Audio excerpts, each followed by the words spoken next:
ఇంటి లోపల ఉన్నారు అంటే ఈ కలికాలంలో అది ఒక అదృష్టంగా మనం భావించవచ్చు. కానీ ఈ కలికాలంలో అది లేదండి.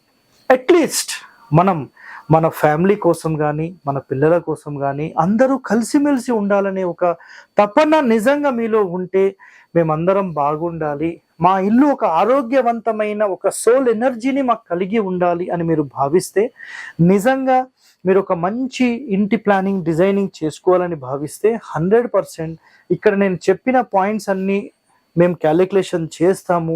ఇలాంటి క్యాలిక్యులేషన్ మొత్తం చేసి మీ ఇంటికి సంబంధించిన ఈ క్యాలిక్యులేషన్ అండ్ ప్లానింగ్ మొత్తం డిజైన్ చేసి అనేది జనరల్గా ఇస్తూ ఉంటాం. సో నిజంగా ఎవరైతే వీటికి సంబంధించిన డీటెయిలింగ్ కావాలి మమ్మల్ని సంప్రదించవచ్చు. లేదు సార్ మేము చేసుకోగలమా అని మాట్లాడితే వీటికి సంబంధించిన టోటల్ ట్రైనింగ్ మీరు తీసుకోవాల్సి వస్తుంది. లేదు మేము సింపుల్గా చేసుకుంటాం సార్ అంటే గనక